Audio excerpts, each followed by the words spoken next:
Bien, hermanos, el párrafo 3 del capítulo 2 de la Confesión de Fe de Filadelfia dice de la siguiente manera: la divinidad se compone de tres personas: Dios Padre, Dios Hijo o Verbo y Dios Espíritu Santo. Son uno en sustancia, poder y eternidad. Cada uno es enteramente Dios, pero a la vez Dios es uno e indivisible. El Padre no es de nadie, ni engendrado ni procedente de nadie. El Hijo es eternamente engendrado del Padre, y el Espíritu Santo procede del Padre y del Hijo. Estas tres personas divinas, siendo un solo Dios eterno, indivisible en su naturaleza y ser, son distinguidos en las Escrituras por sus relaciones personales dentro de la Trinidad y por la variedad de obras que efectúan. Su unidad triple, es decir, la Trinidad, es la base esencial de la comunión con Dios, del consuelo que recibimos y de nuestra confianza en Él. Vamos a estar exponiéndonos a 4 puntos de la confesión. Básicamente son los que están en negrita y vamos a empezar por el primero. El primero dice que la divinidad se compone de tres personas: Dios Padre, Dios Hijo o el Verbo y Dios Espíritu Santo. Todos nosotros creemos que Dios es un Dios triuno. Sin embargo, no hay ningún texto en la Biblia que lo diga explícitamente. No hay ningún pasaje de la Escritura que diga Dios es tres en uno, o Dios es tres en personas y uno en esencia. Y el pasaje que está en Primera de Juan, capítulo 5, versículo 17, que dice: tres son los que dan testimonio, el Padre, el Verbo, y estos tres, el Padre, el Verbo y el Espíritu, estos tres son uno. Ese versículo no está en los manuscritos originales, fue añadido después. Por tanto, ¿cómo sabemos entonces que Dios es trino? Déjenme decirles algo: las teologías más profundas, las doctrinas más profundas que emanan de la Biblia no emanan de un solo versículo. Emanan de un entendimiento holístico de todas las Escrituras. Holístico significa general, que ves la Biblia como un todo. Básicamente, para que ustedes entiendan, es atando cabos.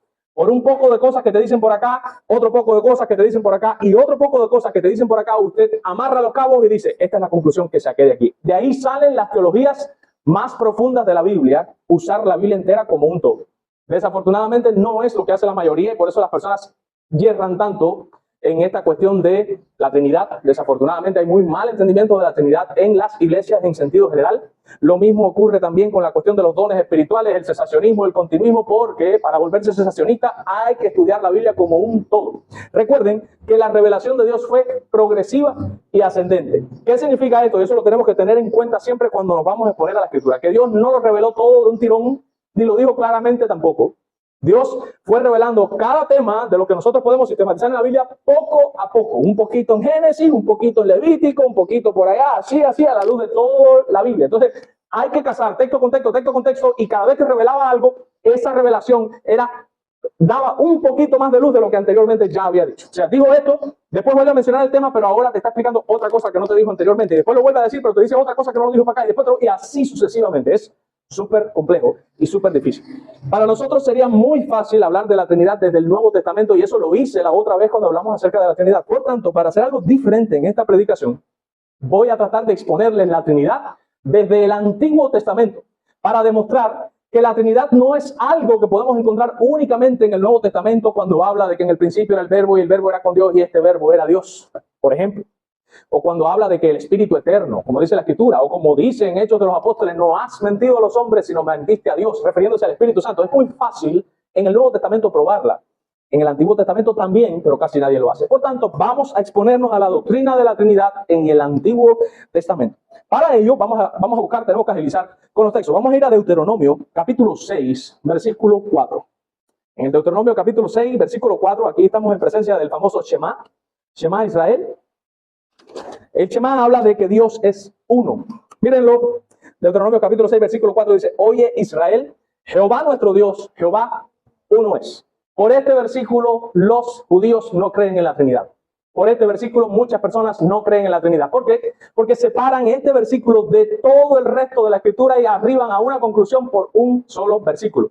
El texto está diciendo que Dios es uno. Ahí no podemos decir que no. El texto dice explícitamente que Dios es uno. Entonces, ¿cómo puedo decir yo que Dios es tres en persona si hay un texto en la Escritura que me está diciendo que Dios es uno?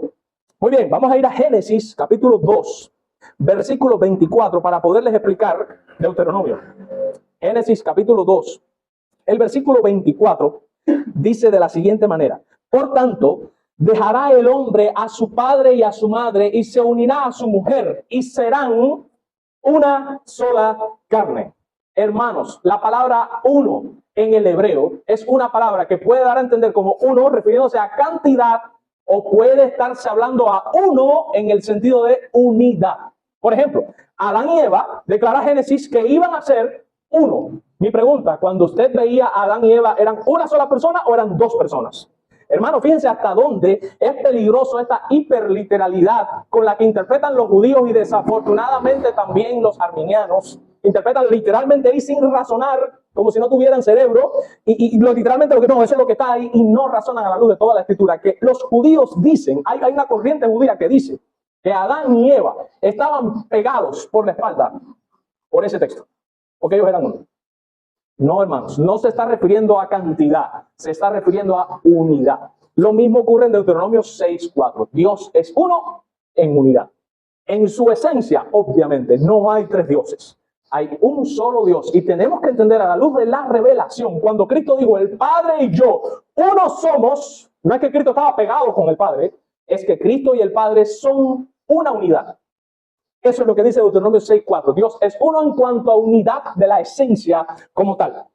Miren algunos textos ahí mismo en Génesis, vamos a quedarnos ahí, para hablar un poco acerca de las teofanías o las cristofanías.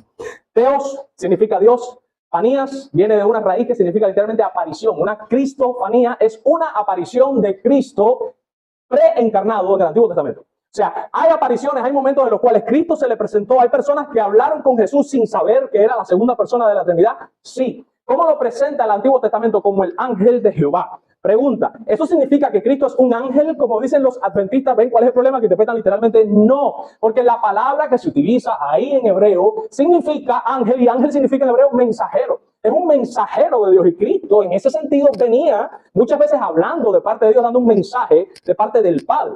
Es en ese sentido que Él es el ángel de Jehová, pero Él no es un ángel. Porque en el libro de los Hebreos dice claramente que Él es superior a los ángeles. ¿Lo ven? Entonces, hermanos, miren Génesis capítulo 16, versículo 10. Miren estos textos, qué interesantes son.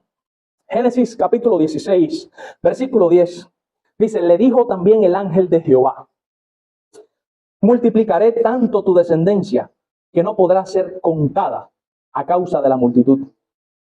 Además, le dijo el ángel de Jehová, he aquí que has concebido y darás a luz un hijo y llamarás su nombre Ismael, porque Jehová ha oído de tu aflicción.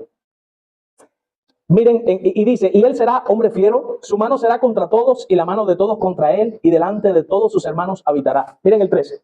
Entonces llamó el nombre de Jehová, con quien ella hablaba. Entonces llamó el nombre de Jehová, que con ella hablaba. Tú eres Dios que ve, porque dijo, ¿no he visto también aquí al que me ve? Si ustedes notan, en los versículos 10 y 11 está diciendo que está hablando el ángel de Jehová. Sin embargo, en el versículo 13, Agar, que es la que está aquí, ella dice que Jehová habló con ella y que dijo, tú eres el Dios que ve. Hermanos, porque si se está diciendo que es el ángel de Jehová, ahora de repente se empieza a decir que no era el ángel, que era Jehová el que estaba hablando con ella. Ahí estamos en presencia de una cristofanía. Ahí está Cristo, que es la segunda persona de la Trinidad, que también es Yahweh, que está hablando con ella, trayendo un mensaje, pero es Dios. Porque Cristo es Dios, el que está hablando con ella. Miren más textos igualito a este. Miren ahí mismo en Génesis, capítulo 22, el versículo 12. Génesis capítulo 22, versículo 12, y dijo, no extiendas tu mano sobre el muchacho, ni le hagas nada, porque ya conozco que temes a Jehová, por cuanto no me rehusaste tu hijo, tu único. Vamos a analizar el texto hoy. Este es el contexto de cuando Dios le dice a Abraham que vaya y sacrifique a su hijo Isaac. Y viene Abraham con el holocausto, ustedes saben todo lo que pasa en la historia. Pregunta, ¿quién le pidió a Abraham que sacrificara a su hijo? Dios. ¿Sí o no? Aquí estamos en el momento exacto. Miren el versículo 10. Y extendió Abraham su mano y tomó el cuchillo para degollar a su hijo. Venía Abraham a matar a su hijo. Y en el momento en que lo va a matar, entonces el ángel de Jehová le dio voces. ¿Quién le está hablando? El ángel de Jehová, dice el texto. Y le dice desde el cielo, Abraham, Abraham. Y él respondió, heme aquí. Sigue hablando el ángel de Jehová y le dijo, no extiendas tu mano sobre el muchacho, ni le hagas nada, porque ya conozco que temes a Dios. Y miren ahora el problema. Por cuanto no me rehusaste tu hijo, tu único, a mí, al ángel de Jehová, no me lo rehusaste. Si dice la Biblia que fue Dios el que se lo pidió a Abraham y ahora está diciendo el ángel, no me lo rehusaste a mí, no me lo rehusaste. Se dan cuenta que ahí está Cristo hablando con Abraham, hay una cristofanía y obviamente se está demostrando que Cristo es Dios desde el Antiguo Testamento.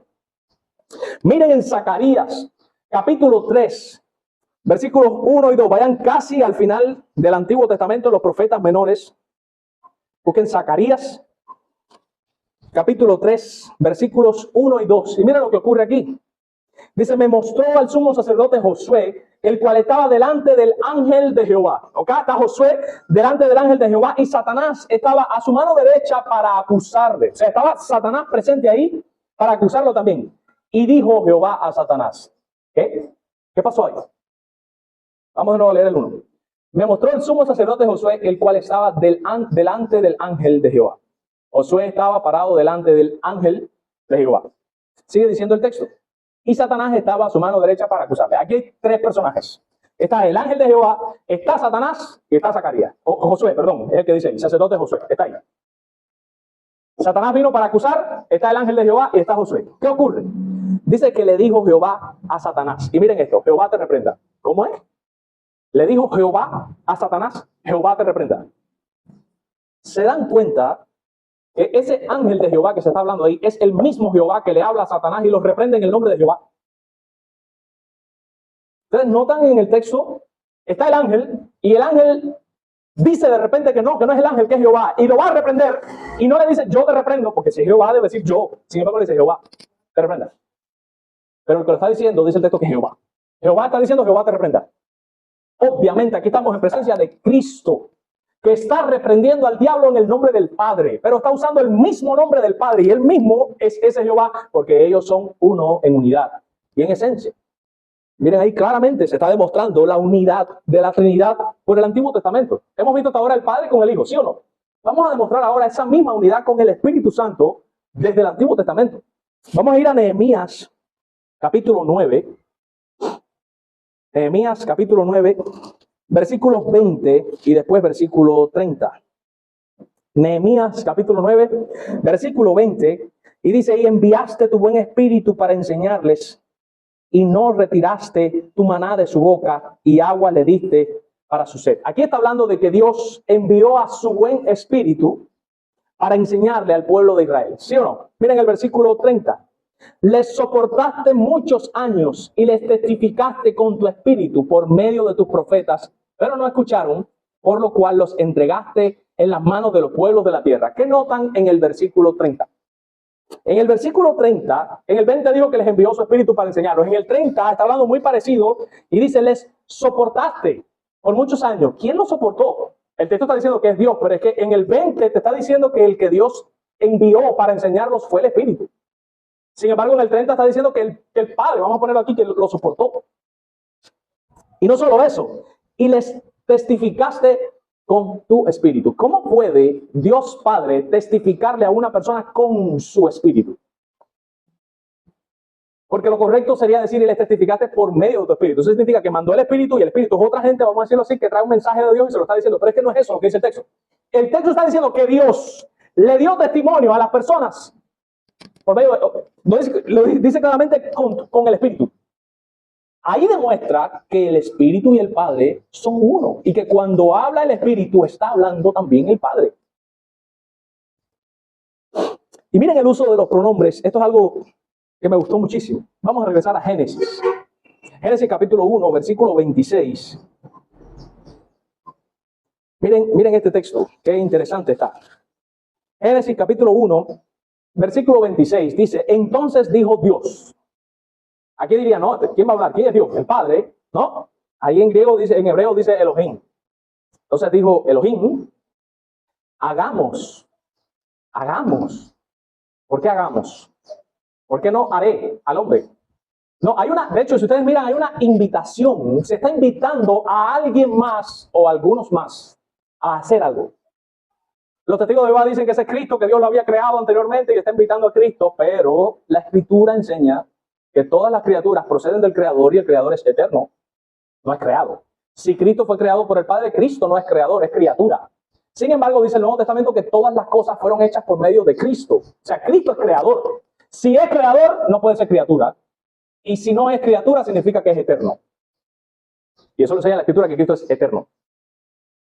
Por tanto, aquí está hablando Dios en Trinidad. El Padre está invitando al Hijo y al Espíritu a hacer la creación y le dice, hagamos al hombre a nuestra imagen. No es mi imagen, es nuestra, la imagen de los tres. Imagen, conforme a nuestra semejanza. Está hablando Dios. Aquí estamos en presencia de una conversación intratrinitaria en el Antiguo Testamento.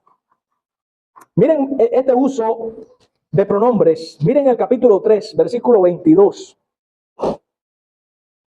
Y dijo Jehová Dios. Fíjense que aquí empieza en singular. Dijo Jehová. Es Jehová que va a hablar. Dijo Jehová Dios. He aquí el hombre es como uno de nosotros. ¿Qué? Si dice que dijo Jehová, uno, hablando de uno. Y dijo Jehová, está hablando él. Tú dices, no, aquí habla el Padre. Pero sin embargo, cuando el Padre habla, dice, el hombre es como uno de nosotros. ¿Lo ven que lo está diciendo? No es como yo. No, es que es como nosotros. Hermano, esto está clarísimo en la Escritura. Aunque no hay un texto que lo diga explícitamente, si usted coge Biblia contra Biblia y la empieza a cazar, esto es irrefutable. No hay manera de negar esto. El hombre es como uno de nosotros, sabiendo el bien y el mal. Ahora pues, que no alargue su mano y tome también del árbol de la vida y coma del fruto y viva para siempre. Y dice, y lo sacó Jehová del huerto del Edén. Lo sacó Jehová. Vuelve a volverlo singular. Pero nos dice que fue uno como nosotros. Miren el uso de los pronombres. Vamos a seguir mirando un poco estos pronombres. En el capítulo 11 mismo, en Génesis, versículo 7.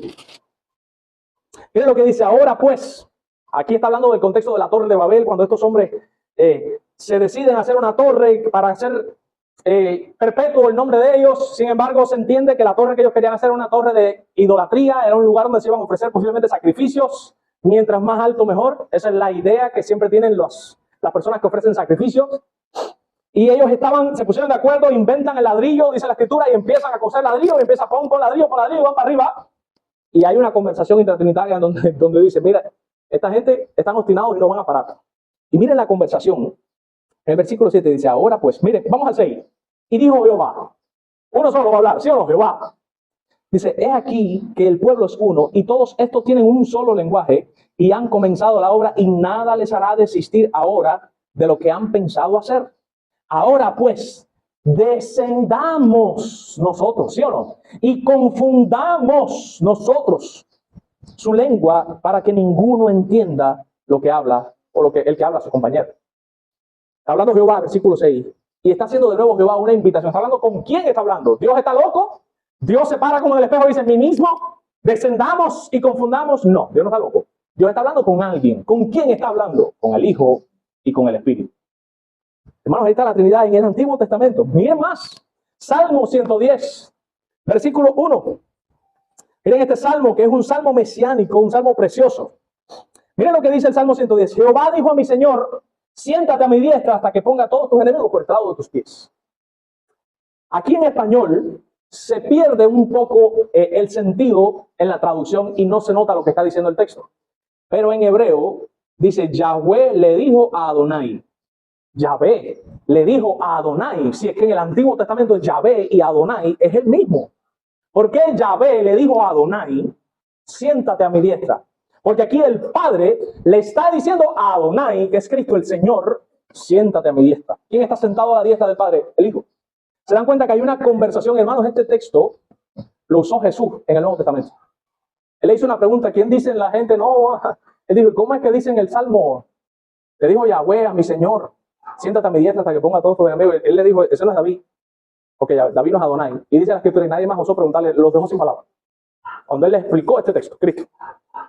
Hermano, aquí está claro. Yahweh es una persona y Adonai en ese texto es otra persona que son la misma porque tienen los mismos nombres de Dios. Pero están hablando entre ellos. Yahweh está hablando con Adonai y está invitando a Adonai a que se le siente al lado. ¿Quién es ese Adonai? Cristo. ¿Quién es Yahweh? El Padre. ¿Se lo saben por el Nuevo Testamento? Miren esto. Isaías capítulo 6, versículo 8. Isaías capítulo 6, versículo 8. Aquí está en la visión el llamamiento de Isaías. Ustedes saben que sale Dios y salen los serafines y santo, santo, santo, va de los ejércitos, todo lo que pasa. Lo ve sentado en un trono alto y sublime. Y cuando Dios va a hablar, Dice Isaías ahora, después oí la voz de mi Señor que decía. O sea, Isaías está diciendo, oí, que Dios habló. ¿Qué fue lo que dijo Dios? Mírelo aquí. ¿A quién enviaré? Pregunta, está hablando en singular. ¿A quién enviaré? Ahí sí tú dices, no, está hablando uno. ¿A quién enviaré? Y miren ahora, ¿y quién irá por nosotros? ¿Qué? ¿A quién enviaré? ¿Y quién irá por nosotros? Por fin, ¿eres uno o eres más de uno? Las dos cosas. Dios es uno en esencia y es tres en persona. ¿A quién enviaré? ¿Y quién irá por nosotros? Y ustedes saben lo que respondió Isaías.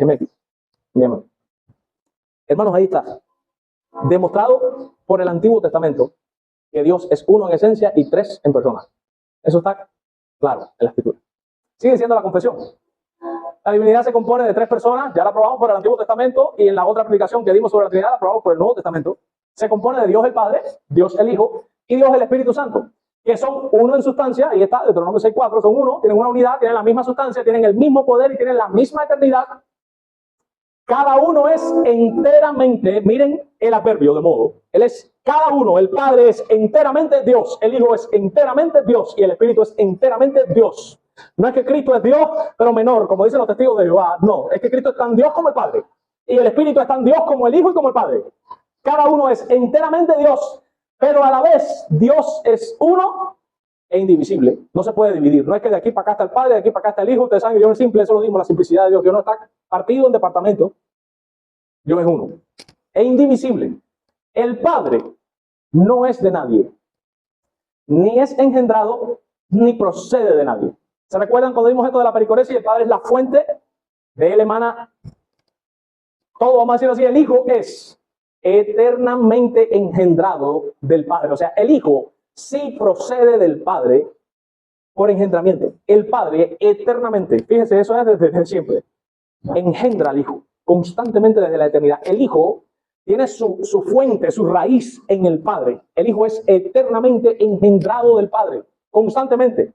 Y el Hijo es eternamente engendrado del Padre y el Espíritu Santo procede al mismo tiempo. El Padre está engendrando desde la eternidad todo el tiempo al Hijo y el Padre y el Hijo al mismo tiempo están haciendo proceder de ellos también el Espíritu Santo y por eso son uno. Porque el Espíritu emana del Padre y del Hijo, el Hijo emana del Padre y el Padre es el que no emana de nadie. Él es la fuente de toda la Trinidad. Pero ahí está, esto lo vimos en la pericoresis, por eso no me voy a detener mucho a explicar esto. El Hijo es eternamente engendrado y el Espíritu Santo procede del Padre y del Hijo. Estas tres personas divinas, siendo un solo Dios, eterno, indivisible en su naturaleza y su ser, no tiene divisiones Dios y esa es la simplicidad. Les recuerdo, ¿qué cosa es la simplicidad? Que Dios no está formado por partes, Dios no es un ser compuesto, Él es una unidad perfecta, todo lo que hay en Dios es Dios mismo, Él no está hecho de componentes que se podrían sumar para obtener como resultado Dios, no. Él no es una ecuación matemática. Si Dios tuviera partes, significa entonces que está compuesto y por tanto que tiene un compositor. También significaría que depende de algo fuera de sí, lo cual es una negación de su aceidad y una negación de que Él es Dios. Dios no está formado por partes, ni es una mezcla de ninguna composición de varias naturalezas. Eso significa que no posee atributos como si sus atributos fueran una cosa y su esencia fuera otra. Más bien, su esencia son sus atributos y sus atributos son su esencia. Eso significa que todo lo que hay en Dios es simplemente Dios y que no está formado a partir de la acumulación de partes. Dios no es que tiene amor, es que Dios es amor. Dios no tiene justicia, es que Él es justicia. Dios no tiene la verdad, es que Él es la verdad. Dios no tiene misericordia, es que Él es misericordia. ¿Se dan cuenta? Él no tiene atributos, Él es sus atributos. Esa es la simplicidad de Dios, no está compuesto. No es que tú coges misericordia, más gracia, más amor, más justicia y lo unes, aquí tengo a Dios. No, Dios no está compuesto. Dios es simple. Por tanto, Él es indivisible en su naturaleza y en su ser.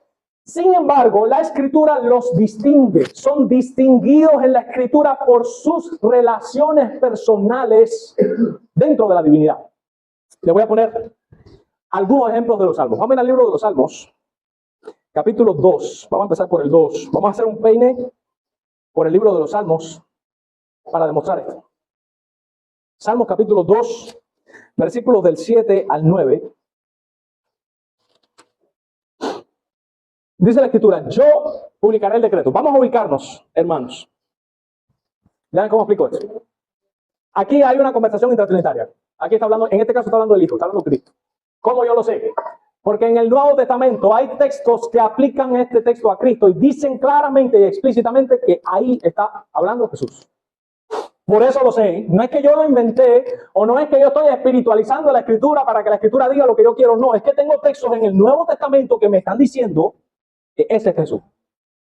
Miren el versículo 7. Jesús está diciendo, vamos a leer desde el 6, dice, pero yo he puesto mi rey sobre Sión, mi monte santo. Aquí está Jesús hablando como diciendo, yo he puesto a Dios, el Padre, por encima de todo.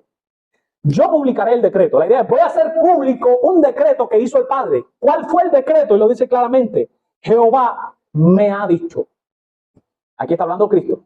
¿Cómo sabemos que ese no es David? Porque Dios nunca le dijo a David que se sentara a su diestra. Al que Dios le dijo y lo invitó a sentarse a la diestra fue a Cristo. Aunque el Salmo, no sé, aquí no dice si lo escribió David o no, pero suponiendo que lo haya escrito David o quien sea, obviamente, hermanos, hay algo más allá de la Escritura. Hay algo más profundo que no se nos puede perder de vista porque tenemos el Nuevo Testamento. No puedo interpretar ese texto nada más por el contexto inmediato que tengo ahí, porque si no la conclusión que llego que está hablando del salmista. No está hablando del salmista. Hay algo más profundo, más allá, que me lo deja saber. El Nuevo Testamento no está ahí específicamente en ese texto. Está en otro texto en el Nuevo Testamento que me está diciendo que ese es el Hijo. ¿Qué fue lo que dijo Cristo? Yo voy a hacer público el decreto que el Padre me dio. ¿Qué fue lo que me dijo el Padre? Jehová me dijo, está diciendo Cristo, mi hijo eres tú.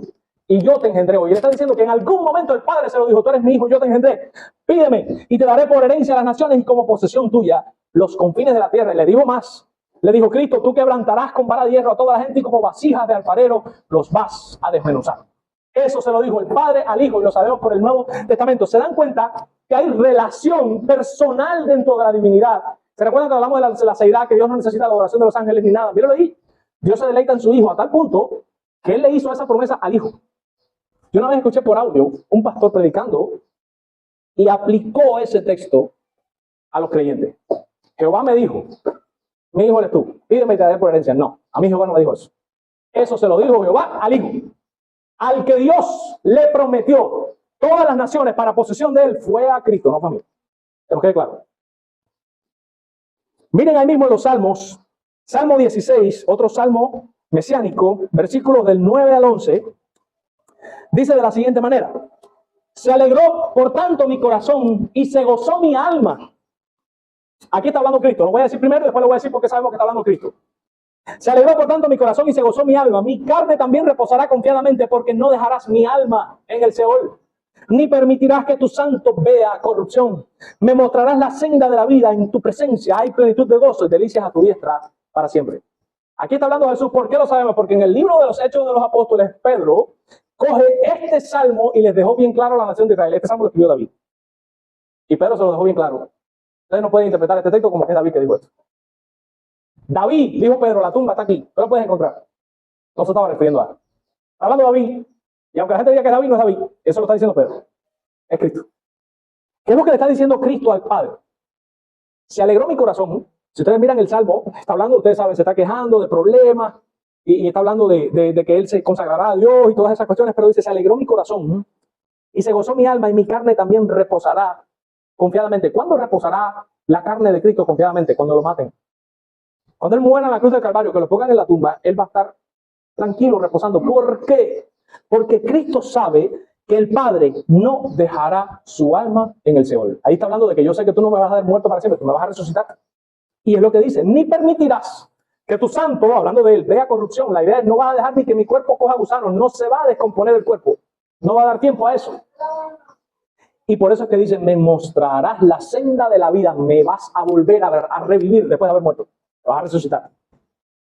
Y miren lo que dice, en tu presencia hay plenitud de gozo. Miren esto, Cristo le está diciendo al Padre que la presencia del Padre para Cristo a él le da tremenda plenitud de gozo. Y después vienen los carismáticos, Cristo te necesita, Cristo te quiere. No, no, no. Cristo tiene plenitud de gozo en la presencia del Padre y no le hacemos falta para sentirse feliz en lo absoluto. Y hay delicias a tu diestra. ¿Quién está a la diestra? Cristo. Cristo encuentra deleite estando a la diestra del Padre. Esa es la relación. ¿Se dan cuenta cómo hay una distinción que están hablando dos personas distintas, están conversando, se están diciendo cosas el uno al otro? En el Salmo 2 el Padre le está diciendo, tú eres mi hijo. En este Salmo es Cristo que le está hablando a él. Y le dice, yo estoy tranquilo. Voy a parafrasearlo y el Señor que me ayude a no hacer algo indebido.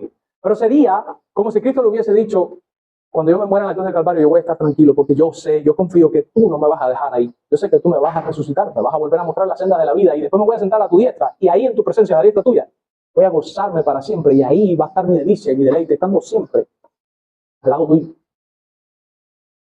Miren, Salmo 22, versículo 22 y versículo 25. Salmo 22, versículo 22 dice, anunciaré tu nombre a mis hermanos. En medio de la congregación te alabaré. ¿Quién está hablando aquí? Cristo. ¿Cómo lo sabemos? Porque el Salmo está diciendo, horadaron mis manos y mis pies. ¿Qué cosa es horadar? Abrir un hueco. Contar puedo todos mis huesos. ¿A quién le abrieron las manos y los pies? ¿A quién le pasaban y meneaban la cabeza y decía, ea, ea? Eso está en el Nuevo Testamento. Eso se lo hicieron a Cristo. Esto es un salmo mesiánico. ¿Quién fue el que dijo en la cruz, Elí, Elí, lama sabactani? ¿No fue Cristo? Dios mío, ¿por qué me has desamparado? Este es salmo mesiánico. Aquí hay una oración de Cristo al Padre. Sin embargo, en medio de esa oración, Él dice en el versículo 22, yo, Cristo, le anunciaré tu nombre, oh Padre, a mis hermanos y en medio de la congregación te alabaré. Cristo no anunció el nombre del Padre, no reveló al Padre a todos nosotros y a todos los discípulos de su tiempo. Cristo, nosotros entendemos que por la presencia especial de Dios, Cristo se une a nosotros en el cántico. Cuando aquí hablamos de la adoración, ¿se acuerdan?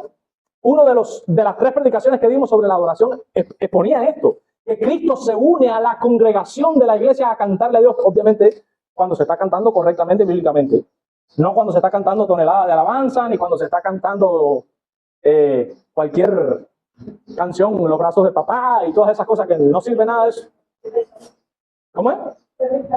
El brinca. Pero cuando se hace correctamente, en el espíritu correcto, de la manera correcta, como Dios lo manda, ahí Cristo se une a la asamblea, a la iglesia, a cantarle al Señor. Eso es lo que dice el versículo 22. Miren también lo que dice el versículo 25. De ti será mi alabanza en la gran congregación. Aquí sigue prácticamente la misma idea. Yo te voy a alabar en la gran congregación. ¿Se recuerdan? Dios, el Padre, no necesita nuestra adoración porque Cristo le da una adoración mucho más linda y más gloriosa que la que le damos nosotros. Y si Dios tiene que escoger entre la adoración de Cristo y la adoración de nosotros, se queda con la de Cristo. ¿Ven por qué Dios no nos necesita y no le hacemos falta? ¿Ven por qué los carismáticos no saben ni dónde están parados? Nosotros no somos el ombligo del mundo, el centro de la atención de Dios. No somos nosotros, es Él mismo. Dios trabaja para su propia gloria y lo tiene que hacer así porque si no sería un idólatra. Si Dios prioriza a la criatura por encima del Creador, Dios peca. Él es el centro. Salmo 40, versículos del 6 al 10. Mírenlo aquí también, más de las relaciones intratrinitarias. Salmo 40, versículos del 6 al 10 dice, sacrificio y ofrenda no te agrada. Has abierto mis oídos, holocausto y expiación no has demandado. Entonces dije, he aquí, vengo, en el rollo del libro está escrito de mí, el hacer tu voluntad, Dios mío, me ha agradado y tu ley está en medio de mi corazón. He anunciado justicia en grande congregación, he aquí que no refrené mis labios, Jehová. Tú lo sabes. No encubrí tu justicia dentro de mi corazón. He publicado tu fidelidad y tu salvación. No oculté tu misericordia y tu verdad en grande asamblea. ¿Quién está hablando aquí? Cristo. ¿Cómo lo sabemos? Porque en la epístola a los hebreos cogen este salmo y se lo aplican a Cristo. Y está hablando Cristo y el Cristo le prometió, le dijo, hablando con el Padre, le dice, sacrificio y ofrenda no te agradaron. ¿Sabes? Todos estos sacrificios de matar animales, según la ley, esto no, al final esto no resuelve el problema. Has abierto mis oídos y el holocausto y la expiación, tú no la has demandado. Entonces dije, he aquí que vengo.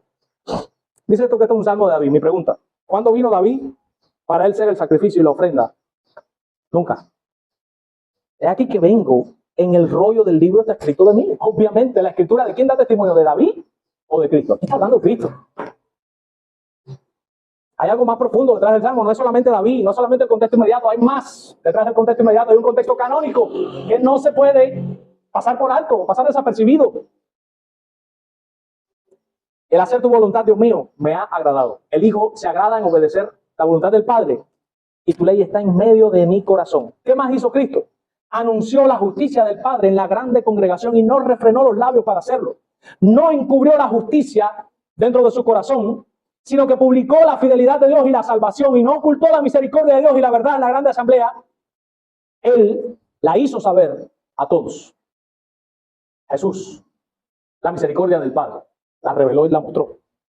Salmo 45, versículos 6 y 7 y después el 17 dice, tu trono, oh Dios, es eterno y para siempre. Cetro de justicia es el cetro de tu reino. Has amado la justicia y aborrecido la maldad. Por tanto, te ungió Dios, el Dios tuyo, con óleo de alegría más que a tus compañeros. ¿Quién es este? Cristo. ¿Cómo lo sabemos? Porque también en los hebreos cogen este pasaje y se lo aplican a Jesús. ¿Quién es ese Dios que tiene un trono que es eterno y para siempre? Cristo. ¿Quién es el que reinará sobre la tierra con cetro de justicia y ese será el cetro de su reino? Cristo. ¿Quién ha amado la justicia y aborrecido la maldad? Cristo. ¿Quién fue ungido por Dios? Cristo. Ungido es Mashiach. ¿Quién era el Mashiach? ¿Quién era el Mesías? Cristo. Por tanto, Dios lo ungió, el Dios tuyo, con óleo de alegría más que a tus compañeros. El coro, con óleo de alegría me has ungido. Está mal. No es a nosotros al que Dios nos ungió así. Fue a Cristo al que Dios ungió con óleo de alegría. ¿Se dan cuenta cómo hay un deleite de Cristo en hacer también la voluntad del Padre? Y eso demuestra la relación que existe entre ellos. Miren el versículo 17, ahí mismo. Haré perpetua, este versículo me gusta. Haré perpetua la memoria de tu nombre en todas las generaciones, por lo cual te alabarán los pueblos eternamente y para siempre. Aquí hay una promesa. Aquí hay una promesa. Alguien le está diciendo a alguien, yo me voy a encargar de que tu memoria sea perpetua en todos lados, en todas las generaciones. La pregunta es si se lo está diciendo el padre al hijo o el hijo al padre. Es lo que no sé. Pero ahí está.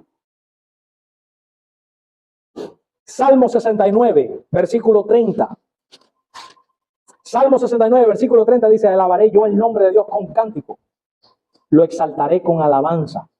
¿Por qué sabemos que aquí está hablando Jesús? Porque es un salmo mesiánico y hay referencias en el Nuevo Testamento que indican que está hablando Cristo. ¿Qué dice Cristo? Alabaré yo el nombre de Dios con cántico. Lo mismo que dijo en el 22, Cristo le canta al Padre. Lo exaltaré con alabanza. Y el Salmo 110, el versículo 4, y no vamos a tocar el 1 porque ya lo vimos. El Padre le dijo al Hijo, siéntate a mi diestra hasta que ponga a todos tus enemigos por estrado de tus pies. Eso demuestra que Dios el Padre quiere que el Hijo sea enaltecido por encima de todo y que todas las naciones tiemblen ante él. Versículo 4 del Salmo 110 dice de la siguiente manera, juró Jehová y no se arrepentirá, tú eres sacerdote para siempre según el orden de Melquisedec. Dice la Escritura que el Salmo ese es de David. ¿Qué tengo que decir ahora? No, el contexto inmediato me dice que Dios le dijo eso a David. No. Tengo un texto en el Nuevo Testamento que me dice que ahí hay una conversación intratrinitaria en donde el Padre le juró al Hijo que él iba a ser sacerdote según la orden de Melquisedec. ¿Se dan cuenta cómo es la voluntad del Padre de que Cristo tenga preeminencia, de que Él sea ensalzado, de que Él sea puesto por encima de todo? ¿Se dan cuenta cómo la Escritura nos deja ver las relaciones que existen entre ellos? Y sigue diciendo que además de estas relaciones personales dentro de la divinidad, también se diferencian entre ellos por la variedad de obras que efectúan. Ellos hacen cosas que también los diferencian. Y lo sabemos con respecto a la salvación. ¿Quién pensó la salvación? ¿Fue el Espíritu Santo el que diseñó la salvación? No, fue el Padre. ¿Quién ejecutó la salvación? ¿Fue el Espíritu Santo el que murió en la cruz del Calvario? No, fue el Hijo el que la ejecutó. ¿Quién aplica la salvación? ¿Es Cristo el que aplica la salvación al creyente? No, es el Espíritu. Se dan cuenta que con respecto a la salvación, las tres personas tienen una función que hacer para salvar a alguien. El Padre decretó y eligió a los elegidos y los cogió y se los dio de regalo a Cristo y le dijo a Cristo, tienes que morir por ellos y este será tu pueblo. Viene Cristo y ejecuta la voluntad del Padre, efectúa la salvación, logra la salvación, llega a Cristo y sube, se sienta a la diestra y envían ahora al próximo que se va a encargar de que el plan que diseñó el Padre y que hizo Cristo funcione. Y viene el Espíritu ahora y mora en el creyente, y morando desde el creyente, vamos a decirlo humanamente, inyecta el poder del Espíritu Santo en nosotros que nos mueve a querer lo que Dios quiere y hacer lo que Dios quiere. Él promueve en nosotros el querer como el hacer por su buena voluntad. Hebreos 13:20, Él hace en nosotros lo que es agradable delante de Él y viene el Espíritu a aplicar. ¿Qué dice Ezequiel? Y yo quitaré el corazón de piedra y lo convertiré en un corazón de carne, y yo haré que anden en mis estatutos, y yo haré que amen mi ley, y yo. ¿Quién es ese yo? Por el Nuevo Testamento sabemos que el Espíritu es el encargado de hacer que ese plan funcione.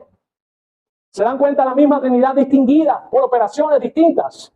En la resurrección de Jesús, el Padre, dice la Escritura, que lo levantó de entre los muertos. Cristo mismo dijo, yo tengo de mi poder y lo voy a usar para poner mi vida y también lo voy a usar para poderla tomar. Y dice también el Nuevo Testamento que el Espíritu Eterno lo levantó de entre los muertos, las tres personas de la Trinidad, obrando. En Corintios, 1 Corintios capítulo 12, hablando de los dones espirituales. dice en un nivel de ascenso. Vamos a buscar primero los Corintios, capítulo 12, para que ustedes vean este texto. Con respecto a los dones. Dones, ministerios y operaciones. Primero los Corintios, capítulo 12. Dice 4, versículo 4. Ahora bien, hay diversidad de dones, dice claramente, pero el Espíritu es el mismo. Hay diversidad de dones, pero el Espíritu es el mismo. Dice, hay diversidad de ministerios, pero el Señor es el mismo. Y hay diversidad de operaciones, pero Dios que hace todas las cosas en todos es el mismo. Se dan cuenta que cuando habla de los dones, dice que es el Espíritu. Cuando habla de los ministerios, dice que es Cristo. Y cuando habla de las operaciones, dice que es Dios. ¿Se dan cuenta cómo está ahí la Trinidad operando en nosotros los creyentes, dándonos dones, dándonos ministerios y dándonos operaciones de todos esos dones y ministerios? Ellos se distinguen también por la variedad de obras que efectúan. Tú puedes distinguir en la Escritura quién hace esto, quién hace aquello, quién dice esto, quién dice aquello. Se puede distinguir. Este Dios trino, sigue diciendo, tiene una unidad triple. Unidad viene de la palabra uno, una unidad triple, es decir, la Trinidad. Hay tres personas unidas en una sola esencia, esa es la Trinidad. La base esencial, esa es la base esencial de la comunión con Dios. ¿Por qué Dios se puede relacionar con nosotros y se puede relacionar con alguien? Porque Dios está acostumbrado a relacionarse. ¿Con quién? Con el Hijo, con el Espíritu. Dios mismo, su esencia, Él es así. Él se relaciona, Él tiene comunión, Él tiene deleite, Él le gusta. Vamos a decirlo así, es parte de Él. Esa es la base esencial de la comunión con Dios. Es la base del consuelo también que recibimos. Y es la base de nuestra confianza en Él. Por tanto, si tú estás aquí en esta mañana y no tienes al Señor, mira al Dios Trino que se te ha presentado en esta mañana aquí. Mira al Padre, al Hijo y al Espíritu Santo diseñando, ejecutando y aplicando un plan perfecto para que todo aquel que en Él cree no se pierda, sino que tenga vida eterna. La Trinidad se puso de acuerdo con toda esa gloria que tiene. La Trinidad se puso de acuerdo en un pacto de redención que hicieron antes de la fundación del mundo para salvar a todos los que creen. Por tanto, si tú estás aquí, hay una manera también de llevar a Cristo. Y aquí viene la diversidad de operaciones con las que ellos trabajan. El Espíritu Santo tocará tu corazón y sentirás la voz de Cristo hablándote directamente a ti. El Espíritu Santo hará que las ovejas de Cristo escuchen su voz. Porque la Escritura lo dice, la fe viene por el oír. Y el oír por la palabra. ¿Qué oyen en la palabra? La voz de Cristo. Porque es lo que dijo Cristo. Mis ovejas oyen mi voz. Cuando se expone la palabra fielmente, el Espíritu Santo la aplica sobre aquellos que recibirán la vida eterna. Y ahí tú oirás la voz de Cristo. El Espíritu Santo te va a llevar a Cristo. Ahí en Cristo vas a ser perdonado y Cristo te va a llevar al Padre. Fíjense cómo funciona. El Espíritu te entrega los brazos de Cristo y Cristo te entrega los brazos del Padre, porque Él es el camino al Padre, la verdad y la vida. Y nadie podrá jamás ir al Padre si no es a través de Cristo. Y nadie llegará a Cristo si no te lleva el Espíritu Santo.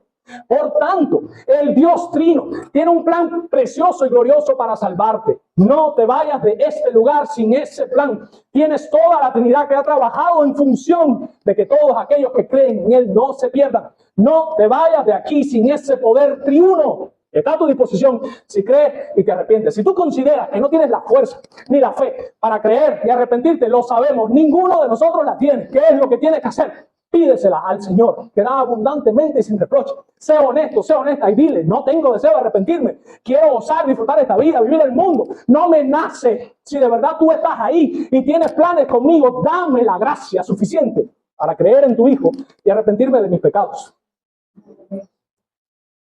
Y si el Señor, que es glorioso, así lo quiere, tendrás vida eterna. Vamos a ver.